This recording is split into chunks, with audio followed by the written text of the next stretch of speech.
Bonjour, aujourd'hui je vous montre comment réussir les fusions pour faire de jolies ailes vibrantes et en même temps très douces de ce colibri.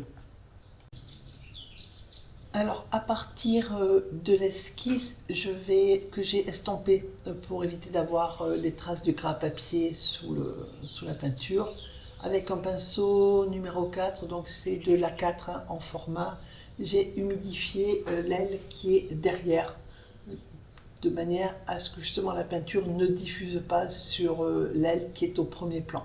Voilà, donc j'humidifie soigneusement pour ne pas dépasser puisque la couleur va aller là où c'est humide. L'esquisse comme le guide PDF et bien sûr le pas à pas sont disponibles sur abonnement ou à l'achat à l'unité. Dans ce cas-là, il faut me le demander. Donc l'abonnement, il est sans engagement. C'est-à-dire que vous le prenez pour la durée que vous voulez et vous arrêtez quand vous voulez. Alors, j'ai déposé du violet.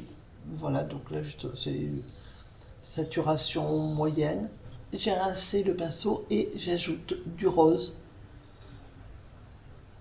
Et vous voyez que les couleurs commencent déjà à fusionner naturellement, c'est-à-dire que je les juxtapose, je n'essaie pas de mélanger sur le papier, je les juxtapose et c'est l'eau en fait qui va faire le travail. Alors j'ai laissé sécher l'aile en faisant le corps et ensuite j'ai commencé la deuxième aile une fois que la première était sèche. Alors là le papier pour l'instant est sec, et de manière à ce que ça ne diffuse pas dans le corps que je venais de peindre, je prends du violet en sachant que là il est beaucoup plus concentré que tout à l'heure, vous voyez que c'est beaucoup plus foncé que tout à l'heure, et je suis en train de peindre dans le sens des plumes, petit coup de pinceau par petit coup de pinceau, de manière à les connecter avec le reste du corps. Et alors, le papier est sec, mais le violet que je viens de poser dans l'humide, donc dans l'humide, je connecte le rose de façon à ce qu'on ait déjà un premier des fusions très saturées qui partent du corps de l'oiseau vers l'aile. J'ai rincé mon pinceau pour être sûr d'avoir de la couleur propre et j'ai ajouté un petit peu de rouge, c'est du rouge de quinacridone de façon à ce que ça soit un peu plus prononcé que le rose. Ensuite, je rince bien mon pinceau. Ce qui est important, c'est de mettre des couleurs propres. Donc, avec un pinceau propre, j'ai humidifié. C'est exactement la même technique que pour l'aile précédente. J'humidifie avec soin.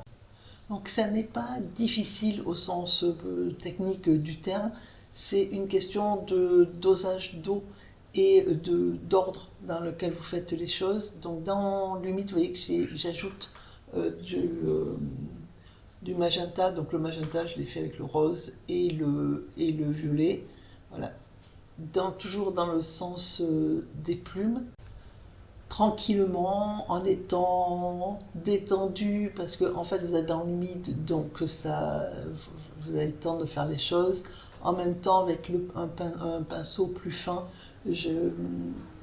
j'affine le bout de l'aile parce que le pinceau que j'ai dans les mains, le numéro 4, si vous regardez, il n'a pas une pointe, c'est vraiment un bout rond. Donc il est parfait pour faire ce que je suis en train de faire, c'est-à-dire les fusions, mais pour faire des délimitations très nettes, c'est compliqué. Donc j'utilise deux pinceaux. Là-dessus, au niveau des pinceaux, il faut vraiment utiliser l'outil qui vous est le plus facile pour vous. C'est-à-dire pour moi, par exemple, là, c'est deux pinceaux. Voilà. Mais peut-être que vous, avec un seul, vous vous en sortez. Et donc, il faut utiliser un seul, ou peut-être que même avec un pinceau plat, pour vous, c'est plus facile. Voilà. Donc, ce que je vous donne là, ce sont des conseils, c'est ce que je dis tout le temps hein, dans mes cours.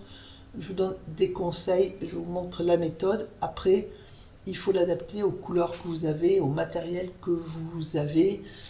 Des fois, quand vous n'y arrivez pas tout seul, on peut en discuter ensemble. Mais ce que je veux dire, c'est que ce n'est pas quelque chose à suivre à 100%. La démarche, elle est là. Ensuite, et ben, il faut voir ce qui est le plus facile aussi à faire pour vous. Voilà, pour moi, le plus facile, c'est comme ça. Mais encore une fois, là, je suis passée avec un pinceau numéro 2 parce que le 4 était trop gros pour suggérer les petites les ailes, parce que même si c'est un A4, l'oiseau est quand même petit. Du coup, j'ai pris plutôt un 2, le 1 étant trop fin. Il a une pointe trop fine qui ne permet pas justement de fusionner les couleurs. Alors, comme on est en train de le monter, qu'on est dans l'humide, vous voyez que je peux ajouter de la peinture, du pigment, si je trouve que les couleurs sont trop pâles. Faut garder à l'esprit qu'on peint sur de l'humide, ça veut dire qu'on perd en saturation, puisque le pigment qu'on prend se dilue sur le papier.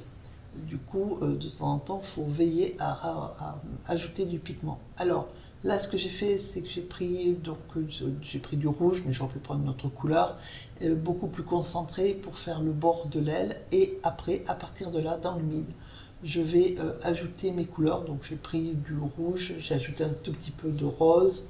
Je viens de rincer mon pinceau, je suis allé chercher du bleu et j'ajoute mon bleu.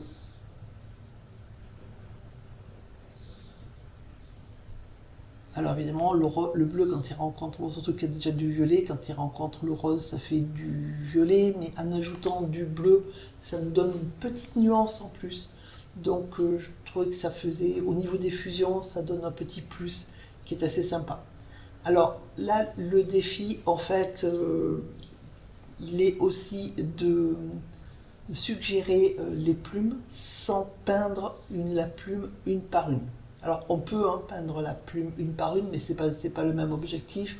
Moi, mon objectif, c'était de faire un colibri dans les couleurs qui me plaisaient, parce que les colibris, je suis pas sûre qu'il y en ait de cette couleur-là.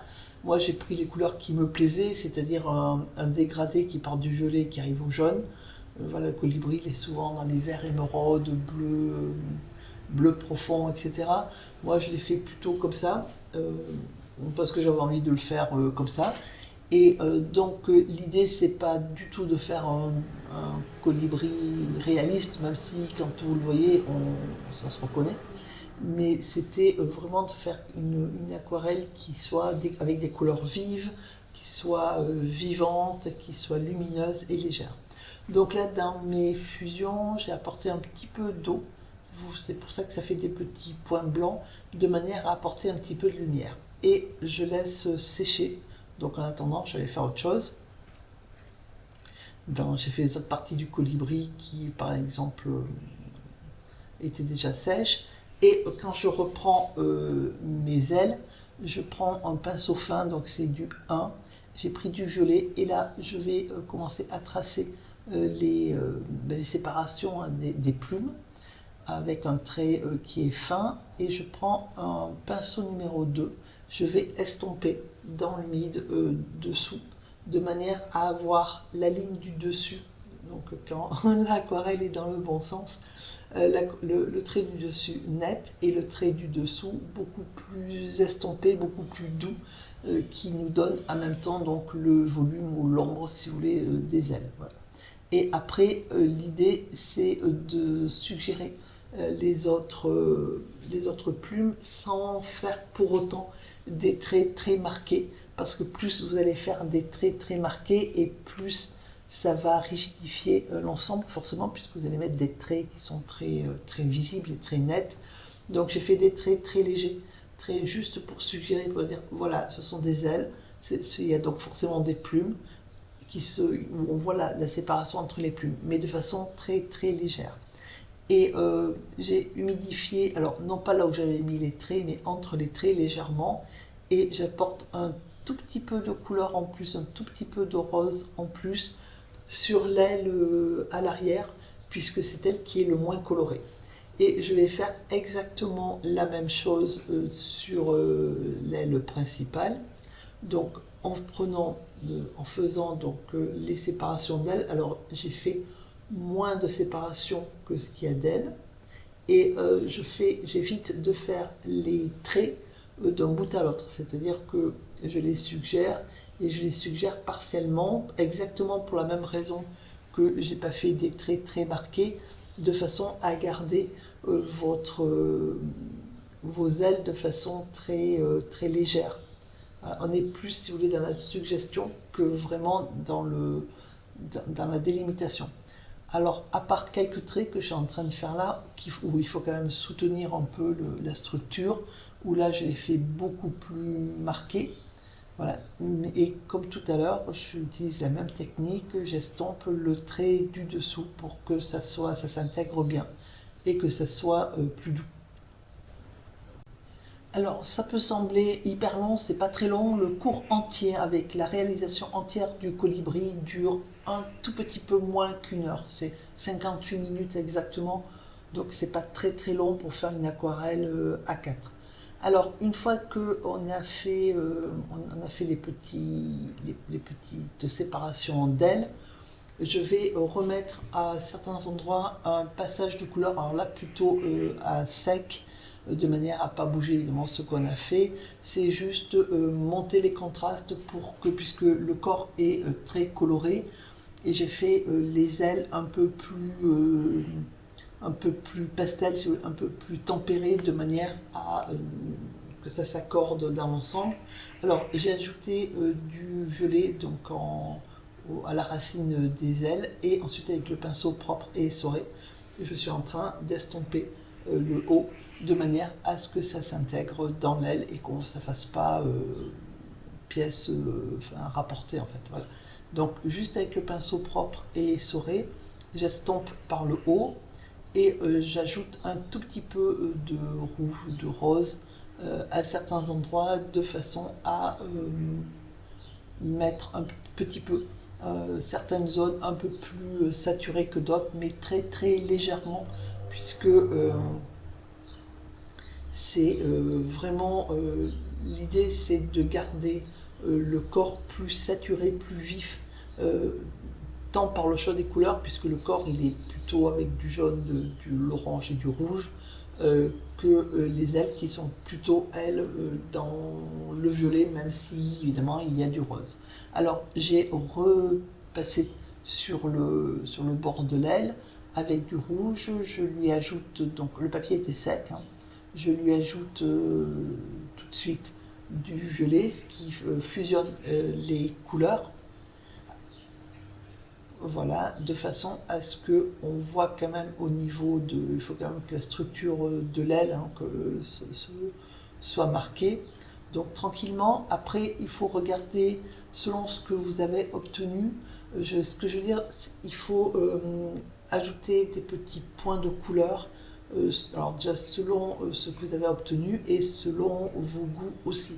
C'est-à-dire que peut-être que cette zone-là que moi je repasse en violet, parce que le violet c'est un peu perdu quand c'était humide, peut-être que votre violet il est top en fait. Dans ces cas-là, il ne faut pas forcément ajouter de la couleur là où j'en ajoute. Ce que je suis en train de vous montrer, c'est que il faut rééquilibrer et monter légèrement la saturation de certaines parties, de façon à avoir des ailes qui soient, si vous voulez, qui soient pas trop ternes et trop fades par rapport à l'ensemble. Mais c'est pas forcément les mêmes zones que moi à humidifier. Donc là j'ai rajouté un petit peu de rose et de magenta en fait, quand on regarde la couleur obtenue.